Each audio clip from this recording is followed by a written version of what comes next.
Affidavit शपथ पत्र 19 जून 2021 को माननीय सर्वोच्च न्यायालय में इस बाबत फाइल किया गया, उसमें सरकार ने ऐसी ऐसी बातें लिखी जिसको पढ़ के लगता है कि लोकतांत्रिक देशों की सरकार ऐसा कदापि नहीं लिख सकती। और अगर लोकतांत्रिक देश की सरकार ऐसा लिखती है तो उसे एक क्षण भी शासन व्यवस्था में रहने का अधिकार नहीं। उनको पढ़कर लगता है कि जो सरकार ऐसा लिख रही है उसके हृदय में उसके देश के लोगों के लिए 1% भी सहानुभूति नहीं है। ऐसा लगता है कि सरकार एक कठोरता का दंड देश के लोगों को देना चाहती है। और मैं कुछ वाक्य उस एफिडेविट में से निकाल रहा हूं, जो आपको सारा एफिडेविट की प्रति जो वाक्य जो मैं आपको सामने कोट कर रहा हूं वो एक एक आपके सामने रखूंगा। पहला, सरकार ने कहा कि डिजास्टर दो तरह के होते हैं। ये देखिए, ज्ञान देखिए सरकार का।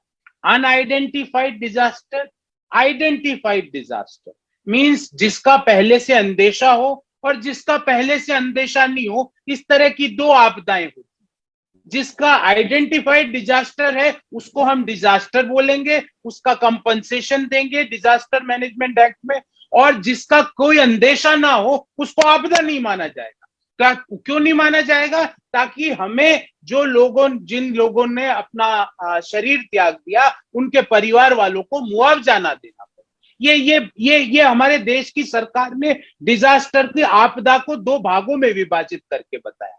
फिर बोला गया कि उस शपथ पत्र में जो 19 जून का जो एफिडेविट है उसी के अंदर से मैं बात कर रहा हूं, उसमें कहा गया हमें खेद है।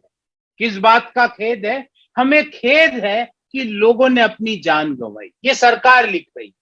आगे लिखती है सरकार उसी शपथ पत्र में से कि हमें पता है कि लोगों को मदद की आवश्यकता है, पर एक्स ग्रेशिया एक रकम डिसीज्ड व्यक्ति के परिवार को कोई एक रकम देने से उस मदद से कोई फायदा नहीं होगा।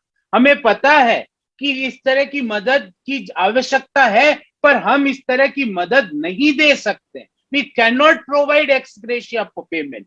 फिर एक और बात लिखी गई कि इस तरह की मदद देना एक नैरो और पेडेंटिक अप्रोच है, मतलब संकीर्ण भावना है। कोई व्यक्ति अगर अपनी जान गंवाता है इस पेंडेमिक में, आपदा में, इस आपदा में अगर जान गंवा रहा है तो उसके परिवार वालों को मुआवजा देना सरकार को संकीर्ण अप्रोच लगती है। पेडेंटिक का मतलब है नियमों और विवरणों पर अत्यधिक ध्यान देने वाली अप्रोच लगती है। ये सरकार ने शपथ पत्र में लिखा है। फिर आगे लिखते हैं नागरिकों को ऐसा कोई लीगल अधिकार नहीं है कि वो सरकार से एक्स ग्रेशिया पेमेंट की मांग कर सके। क्यों नहीं है? हम पूछना चाहते हैं क्यों नहीं है और उसका कारण देना चाहते हैं। पिछले एक साल में 1,25,00,000 करोड़ 1.25 लाख करोड़ रुपया लोगों ने अपने पीएफ खाते से निकाला। पीएफ खाता क्यों रखता है कोई व्यक्ति? कोई मध्यम आय वर्गीय, salaried class working person, organised या अनऑर्गेनाइज्ड क्षेत्र में काम करने वाला व्यक्ति पीएफ खाता क्यों रखता है?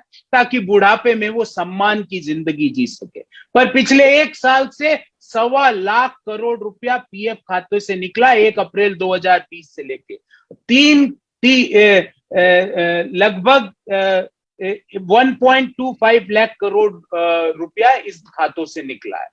हम मांग करते हैं इस बाबत, वी डिमांड कि जब एक साल में 2021 में लगभग 4 लाख करोड़, प्रिसाइसली बोलूं तो 3,90,000 करोड़ पेट्रोल डीजल के एक्साइज ड्यूटी से गवर्नमेंट ने कलेक्ट कर लिया, क्या हम हमारे जो लोग जिन्होंने अपना शरीर त्याग दिया इस कोरोना महामारी में, जो कोरोना की जंग कोरोना से लड़ते लड़ते हार गए, वो लोग जिनको पर्याप्त ऑक्सीजन नहीं मिली जिसके कारण उन्होंने अपना शरीर त्याग दिया, वो लोग जिनको समय पर इंजेक्शन और दवाई नहीं मिली इस कारण से उन्होंने अपना शरीर त्याग दिया, क्या हम इस 4 लाख करोड़ की जो लूट है, और मैं इसको लूट बोलता हूं, इस आपदा में 20-21 वर्ष में 4 लाख करोड़ रुपया एक्साइज ड्यूटी से कलेक्ट हुआ, इस 4 लाख करोड़ की लूट में से मात्र 10% 10% अर्थात 40,000 करोड़ इन 4 लाख परिवारों को 10 लाख रुपए देके नहीं दी जा सकती?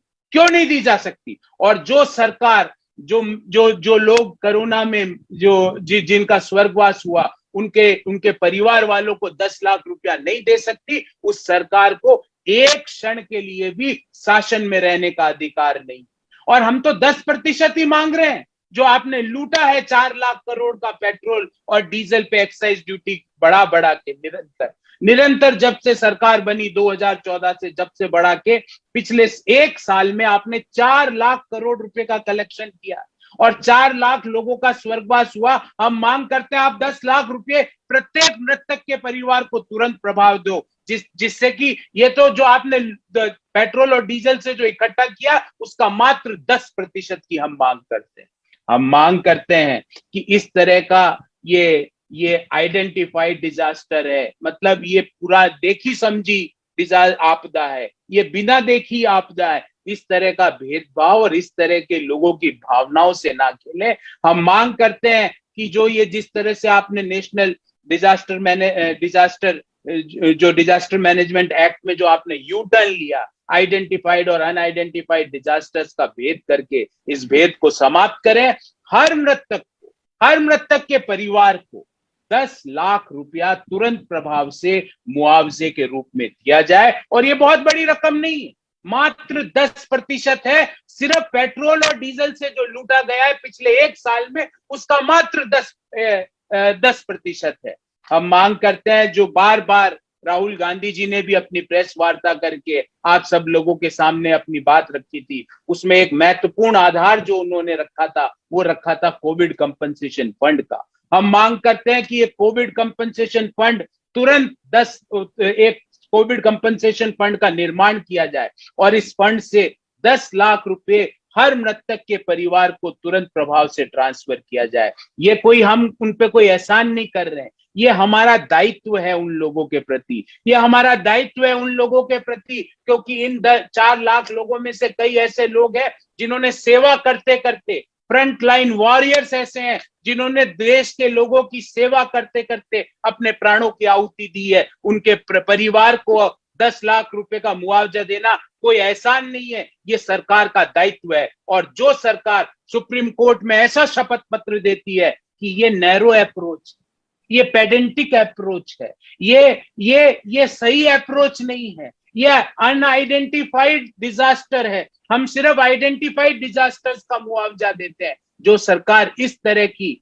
अतर्कशील, और मैं कहूंगा जो जिस सरकार में इतनी भी एम्पैथी नहीं है अपने नागरिकों के प्रति, उस सरकार को एक क्षण के लिए भी शासन व्यवस्था में रहने का अधिकार नहीं है। क्योंकि हम उन लोगों की जान नहीं बचा सके, पहली बात तो क्योंकि हम समय पर ऑक्सीजन नहीं दे पाए, दवाई ना दे पाए, एम्बुलेंस नहीं दे पाए, आईसीयू बेड नहीं दे पाए, इंजेक्शन नहीं दे पाए उन लोगों। और जब हमें उन लोगों को घर में रोकना था, जब हमने पब्लिक रैलीज कर करके लोगों की बड़ी बड़ी रैलीज करी चुनावी राज्यों में, उन लोगों के परिवारों को अगर 10 लाख नहीं देते तो ये इमोरल है,